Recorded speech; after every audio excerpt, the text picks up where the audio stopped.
Penyaluran bantuan sosial alias bansos di masa pandemi masih menyisakan banyak masalah, sepeninggal mantan Menteri Sosial Juliari Batubara yang ditangkap KPK karena tersandung korupsi.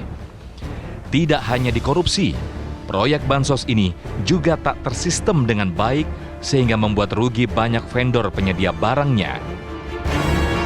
Ternyata, banyak paket bansos yang terlantar karena dibatalkan sepihak. Fakta ini terkuak setelah sebuah video viral meski dengan narasi kadaluarsa yang ternyata keliru. Aduh, berapa lama ini Pak? Udah.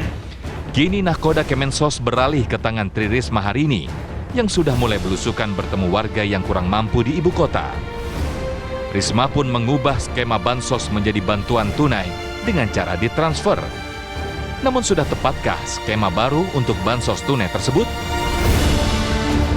Apa saja catatan dari vendor bansos yang merugi karena buruknya sistem penyaluran? Ikuti terus kabar siang di lokasi hari ini.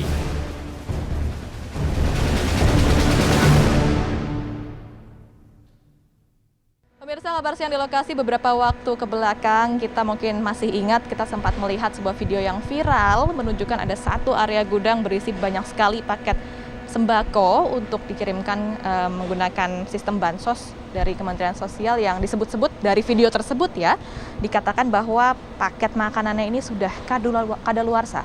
Nah, kemudian apakah betul di dalam gudang ini yang ada di dalam video tersebut betul apa adanya sesuai dengan informasi yang beredar di video yang viral tersebut, atau sebetulnya ada informasi lain yang belum dibuka kepada masyarakat soal paket bansos ini? Langsung saja kita tanyakan, pemirsa. Sudah ada bersama saya saat ini ada Mas Danu sebagai Project Manager dari PT Galasari. Selamat siang Mas Danu, sehat Mas? Ya, sehat, alhamdulillah, ya sehat. Mas Danu nih saya baru pertama lihat masuk ke gudangnya langsung sebenarnya. Nah, tapi kalau selama dari video yang sempat viral itu kan mungkin Mas Danu juga udah tahu ya, sampai dengan saat ini ada yang berubah nggak Mas untuk paket-paketnya, mulai dimasuk-masukin atau sudah ada yang beli, gimana Mas? Ya, jadi kami ini dalam gudang ini ada 50.000 paket sembako yang dari mana sampai mana gudangnya kalau boleh tahu? Ini ada 2 unit ya, ini unit 1 di sebelah sana, unit 2 itu dalam satu paket kita ketahui ada 10 kg beras, kemudian 2 liter minyak,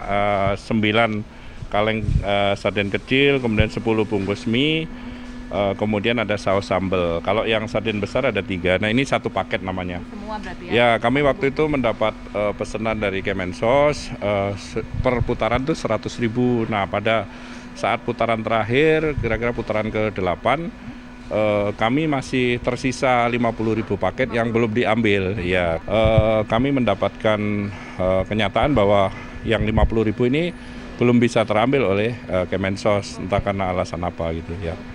Nah, Mas, tapi sebetulnya paket-paket di sini kan sebetulnya masih banyak sekali ya. Ini ada 50.000 sebetulnya yang belum terambil. Nah, kalau dari informasi soal video yang viral itu, kan disebut-sebut ada yang bilang itu kadaluarsa, Mas. Nah, itu sebetulnya betul atau tidak sih? Klarifikasinya tuh gimana? Kok bisa ada yang ngomong seperti itu gitu, Mas? Padahal kalau kita cek, nih ya, pemirsa kalau saya boleh cek nih ya, 2023. expired 2023, jadi ya tidak kadaluarsa sebetulnya video itu ya harusnya nggak benar. Bisa sampai seperti itu gimana Mas Danu? Jadi waktu itu ada pembeli dari kami yang mempunyai tim ya, dia timnya banyak. Kemudian karena terjadi gagal transaksi, kami putuskan dengan pembeli yang pertama ini. Jadi akhirnya kami alihkan ke pembeli lain. Nah, mungkin dari tim calon pembeli yang pertama ini merasa sakit hati atau apalah sehingga dia menyebarkan berita itu. Kalau yang dianggap expired kami nggak ada karena semuanya masih panjang dan itu sama sekali nggak ada alasan lah ya, nggak ada dasar ya. Sebetulnya yang dijadikan 50.000 tersebut bagiannya juga ini kan ada minyak ini. Ya tidak ada yang kadaluarsa juga sebetulnya kan Mas, kalau untuk minyak juga kita ketahui. Jadi seperti minyak pun ini kami memakai yang premium Mbak, yang merek Tropical ini kan termasuk paling mahal. Ya, kemudian karena tidak jadi diambil Kemensos, makanya kami sekarang membuat program untuk bisa dijual secara bebas, tetapi tidak ke masyarakat, tapi kepada pedagang besar atau grosir, seperti itu. Mulai dijual ke mereka yang mau beli 7.000 itu mulai dari bulan apa Mas kalau boleh tahu? Ini kan karena bulan Desember ini, bulan Desember. Berarti, jadi kami cukup lama karena harga yang ditawarkan oleh para pembeli ini tidak cocok, nggak masuk, terlalu murah mereka menawar. Ya, Murah. terlalu murah sehingga akhirnya kami mencari pembeli dengan harga yang paling sesuai, yang paling pas. Kita bisa lihat di unit kedua, ini Gimana tuh Pak? ada paket yang sudah jadi. Ini yang sudah dipisah-pisah artinya ya? Ya. Dari yang digabungan tidak tadi. jadi dalam satu paket, makanya kami pisahkan lagi mie ke ke bungkus mie, kemudian minyak ke minyak seperti itu. Nah, kalau yang belum dipisahkan seperti ini kita lihat kalau berasnya aja semuanya ada 500 ton. Nah, paketan ini ada 50.000. Ini berarti petugas yang di Ya. sini lagi misah-misahin. Misah-misahin lagi karena kami akan menjual secara terpisah. Mie sendiri, minyak sendiri ya. Jenis item ya, berarti per jenis produk ya. Seperti itu. Oke, ini kalau boleh tahu Pak, ada berapa lagi yang masih harus dibuka-buka, disatu-satuin, dipisahin berdasarkan jenis produknya nih? Ya, kami Masih banyak ya? kemarin sudah packing seperti ini dalam goodie bag itu ada 37.000 paket. Nah, yang masih di luar ada 13.000. Nah, ini yang 37.000 paket kami keluarkan lagi untuk dijadikan kemasan kembali dari box sarden. Kami beli box untuk mie, kami beli box minyak, kami packing ulang, di repacking lagi. Ini mengerahkan tenaga-tenaga dari masyarakat lokal sehingga mereka juga mendapat pekerjaan di sini gitu Mbak. Iya, seperti itu ya. Tapi Mas Danu ini kan sudah menjalani ya, ini salah satu bentuk kerugian juga sebetulnya untuk Mas Danu dan kawan-kawan kan. Nah, ada masukan nggak Mas sebetulnya untuk pihak Kemensos dan juga mungkin kementerian-kementerian lain yang melakukan kerjasama dengan vendor pada akhirnya ini jatuhnya seperti lepas tangan atau tidak sih sebetulnya? Jadi harapan kami ke depan, jikalau memang dari kementerian atau pemerintah menjalin kerjasama dengan swasta, mungkin lebih diperhatikan bagaimana alur pengambilan barang, kemudian pembelian barang, supaya kepastiannya supaya bisa continue begitu Mbak. Ya. Oke, Mas Danu, tapi kalau kita ngomongin soal anggarannya ini kemungkinan keuntungan yang nanti akan didapatkan kalau misalnya Kementerian Sosial ini jadi menyalurkan bansos dari vendor Mas Danu ini dari PT Galasari. Ini kira-kira berapa dan kalau sekarang nggak jadi perbedaannya jadi berapa tuh kira-kira Mas? Ya, yang jelas kami mengalami kerugian karena kalau misalkan ini diambil Kemensos kan kurang lebih nilainya 300.000 per paket. Nah, iya sekitar 15 M ya. Tapi kalau misalkan ini akhirnya kami jual lepas, ini paling sekitar 180 ribuan per paket. Kali 50.000 sekitar berapa itu? 9 miliar ya. Mas Danu tadi sempat bilang untuk harga per goodie bag satu ini kan 300.000. Tapi kalau dipisah-pisah per produk kemungkinan besar ya sekitar 180.000 jatuhnya per goodie bag. Nah, artinya satu goodie bag dengan harga 300.000 itu ya agak kemahalan atau itu sudah sesuai harga dari item-item yang dipisah-pisahkan lalu dijumlahkan jadi satu goodie bag ini sebetulnya? Oh maaf, jadi yang 300.000 tadi include di dalamnya harga goodie bag sama ongkos angkut. Jadi kalau yang dikurang itu berarti sekitar 270 lah ya. Jadi masih wajar sih Mbak, secara harga masih wajar ya. Karena kami kondisinya lama, jadi kami jual rugi. Sebenarnya kami yang jual rugi. Kalau harga normal sih masih so-so ya, masih sama gitu ya. Terakhir Mas, ini target Mas Danu dan kawan-kawan di PT Galasari ini untuk bisa kemudian menguangkan lagi lah ini produk-produk seperti ini kira-kira berapa bulan lagi nih Mas targetnya aja deh? Kami ditarget oleh manajemen kami seminggu sampai 2 minggu harus sudah terjual habis sebelum akhir tahun. Targetnya. Satu minggu lagi itu 1 sampai 2 cukup minggu. berat loh sebenarnya Mas Danu ya. Tapi alhamdulillah udah mulai berdatangan calon pembeli yang udah mulai menawar gitu Mbak.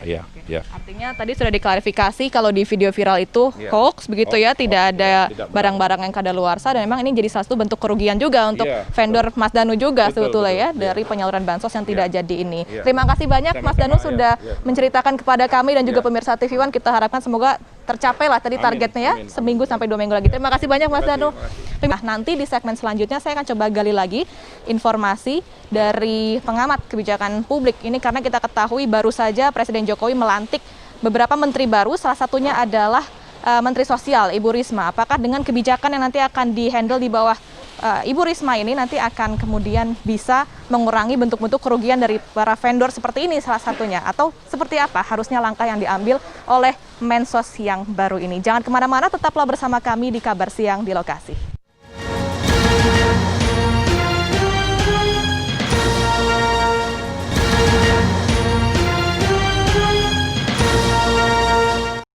Tadi kita sudah melihat seperti apa kemudian produk-produknya yang disebut-sebut kalau di dalam video yang viral itu kadaluarsa, tapi ternyata hoax, informasinya salah. Nah, tapi di segmen kali ini kita akan coba kulik lagi, gali informasi seputar kebijakan Kemensos, khususnya mengenai pengadaan dan juga penyaluran bansos seperti yang di sekitar saya saat ini banyak sekali sudah ada goodie bag yang masih belum tersalurkan harusnya untuk bansos dari pihak Kemensos. Langsung saja kita tanyakan bersama dengan saya, nih sudah ada Bang Ucok Sky Kadafi sebagai pengamat anggaran negara. Selamat siang, Bang Ucok, sehat Bang? Alhamdulillah sehat Mbak Lia. Sehat terus ya. Oke, Bang Ucok, nih kan kalau di belakang kita udah lihat, nggak hanya di belakang sih, di mana-mana sebetulnya sudah banyak sekali goodie bag dari pihak Kemensos yang diatur lagi lah oleh vendor di sini ya. Nah, kalau menurut Bang Ucok sendiri sebetulnya problemnya di mana? Karena tiap Kemensos kok sepertinya ada bentuk-bentuk yang tidak efektif dan juga tidak benar seperti ini gitu ujung-ujungnya. Ini akibat mekanisme yang dipakai itu bukan tender atau lelang ya. Tapi yang dipakai itu adalah penunjukan langsung. Begitu ya. Penunjukan langsung inilah harusnya kalau penunjukan langsung kan itu harus ada langsung SPK ya gitu kan. Tapi ternyata kelihatannya memang mungkin karena banyak perusahaan yang masuk gitu ya, banyak perusahaan masuk. Nah, mereka milih-milih. Nah, tapi kalau informasi kami dapatkan sebetulnya tidak hanya perusahaan ini aja, banyak PT-PT lain, vendor-vendor serupa yang juga mengalami kerugian, mungkin tidak sebanyak di sini. Nah, ini perkaranya sama karena tidak ada surat kontrak begitu, hitam di atas putih ketika Kemensos meminta vendor-vendor ini untuk menyediakan produk untuk bansosnya. Nah, itu gimana harusnya sebetulnya aturannya, Bang? Iya, ini kelihatan nih di Kemensos itu amburadul ya, amburadul sekali gitu ya, mulai dari lelangnya atau penunjukan langsungnya, gitu itu baru nanti habis penunjukan langsung gitu kan, mereka nggak menyiapkan yang namanya SPK, surat perintah kerja atau hitam di atas putih. Bisa juga nih masalah data ini gitu ya. Jadi ketika penunjukan langsung, perusahaan yang ditunjuk itu udah dapat SPK sebagian, menyalurkan, ternyata menurut Mensos itu di lapangan udah banyak gitu kan, sehingga ini tumpang tindih sehingga ini ya dengan Pemda bisa juga tumpang tindih sehingga yang ini di stop. Nah, inilah yang bikin bisa juga merugikan itu kayak gitu. Yang saya curiga satu lagi nih, kenapa Mensos itu nggak mau menyiapkan SPK surat perintah kerja? Mungkin duitnya belum ada. Karena kalau SPK udah ada kontrak, itu duit harus sudah cair, minimal DP. Gitu loh. Ini mungkin yang nggak ada itu, karena kita lagi lagi fiskalnya sempit gitu ya, penerimaan kita agak merosot gitu kan. Nah, itu juga mungkin masalah kayak gitu loh. Itu juga masalah juga. Oke, tadi mungkin kita sudah kulik cukup banyak. Ini Bang Ucok mungkin boleh sambil kita jalan. Untuk masalah-masalah tadi kan Bang Ucok sudah sebutkan ada beberapa poin nih. Tapi kalau kita ketahui kan kita baru aja nih sebetulnya Bang Ucok, Presiden Jokowi merombak khususnya dari Menteri Sosial diubah jadi Ibu Risma. Nah, salah satu gebrakan Bang Ucok dari Ibu Risma adalah ingin menyalurkan bansos ini tidak dalam bentuk seperti ini, makanan dan sembako, tapi dalam bentuk tunai, bahkan ditransfer. Nah, kalau dari pengamatan Bang Ucok ini kan itu belum selesai istilahnya. Apakah kemudian gebrakan dari Ibu Risma itu dianggap bijak untuk menyalurkan bansos secara tunai ditransfer? Iya, jadi yang saya takutin korupsinya pindah. Ya, model korupsinya pindah dia. Jadi kemarin korupsinya ada di pusat, ini akan pindah ke daerah, ke desa gitu ya. Karena gini, di desa-desa itu pendataan yang dilakukan oleh pejabat-pejabat desa itu nggak gratis mereka, gitu loh. Jadi ada orang miskin, mereka datakan orang miskin. Oke, masuk, tapi lo harus ngasih ya, gitu loh. Nah, kalau enggak, kamu nggak akan saya masukin ke dalam data orang miskin. Nah, itu biasanya. Tapi biarpun nanti ada data dari itu, datanya kadang-kadang nggak akurat, nggak update kayak gitu, maka harus didata lagi, pendataan lagi. Nah, itu nanti dipotong-potong biasanya gitu. Jadi ya para aparat desa juga mereka peluang untuk melakukan manipulasi itu ya di situ nanti di pendataan itu. Nah, itu yang dilakukan saat ini. Oke. Tapi kalau dari pengamatan Bang Ucok, sebelumnya dengan periode-periode sebelumnya kinerja yang sama di mata Bang Ucok yang harus dibenahi, apalagi sebetulnya dari Kemensos? Iya, saya kira gini. Kemensos ini kan menterinya udah beberapa kali ya masuk kena KPK kayak gitu ya. Dan tiga-tiganya ini adalah orang partai semua. Ini yang masuk juga orang partai, Ibu Risma ini, gitu ya. Jadi ini itu tandanya Ibu Risma ini hati-hati dalam mengelola Kementerian Sosial, kayak gitu ya. Mengelola Kementerian Sosial harus hati-hati. Ibu Risma ini kan orang Surabaya, orang Jakarta, masuk ke nasional, kayak gitu ya. Jadi gayanya nggak bisa dipakai seperti gaya di Surabaya yang marah-marah gitu, ada sedikit keluhan, ada marah-marah. Itu artinya apa? Kalau jadi bentuk tim yang solid, tim solid di dalam, ya tim yang solid di dalam untuk menunjang kinerja yang baik, kayak gitu. Itu yang penting. Dan udah itu, yang kedua itu jauhkan ya kader-kader partai di dalam manajemen mengolah gitu ya, mengolah bansos ini. Menteri Sosial ini harus dijauhkan. Karena kalau tidak nanti bisa berapi lagi, terulang lagi. Kalau tadi mungkin kita Bang Ucok banyak sebut soal ya PR lah yang harus dilakukan oleh Bu Risma, tapi kira-kira kesulitannya per hari ini sampai dengan nanti prosesnya ini semua selesai lah, bansos dan lain sebagainya di tengah pandemi seperti ini, kesulitan apa sih kemungkinan yang akan dihadapi ini oleh seorang Ibu Risma sebagai Menteri Sosial baru hari ini menjabat, gimana Bang? Ya, pertama masalah data ya, karena data itu kalau kita nggak usah kita pakai data lembaga lain lah, pakai data kementerian aja itu berbeda. Nah itu yang harus diupdate. Ya, update data gitu, orang miskinnya berapa, kayak gitu, itu penting sekali. Udah itu masalah pengadaan gitu ya, pengadaan proyek ya, jangan asal-asalan gitu. Kalau bisa gitu pengadaan ini terbuka dan jangan seperti yang saat ini terjadi, penunjukan langsung SPK yang nggak ada, orang perusahaan udah menyediakan barang nggak jadi, itu kan anggaran gimana, Bang? Gitu. Nah kesiapan anggaran juga harus cepat gitu ya. Nah, berarti itu artinya apa? Pihak Kementerian Sosial harus ngelobi Menteri Keuangan supaya cepat-cepat supaya uang itu cepat dicairkan, karena ini masalah pelayanan kepada masyarakat. Terima kasih banyak Bang Ucok.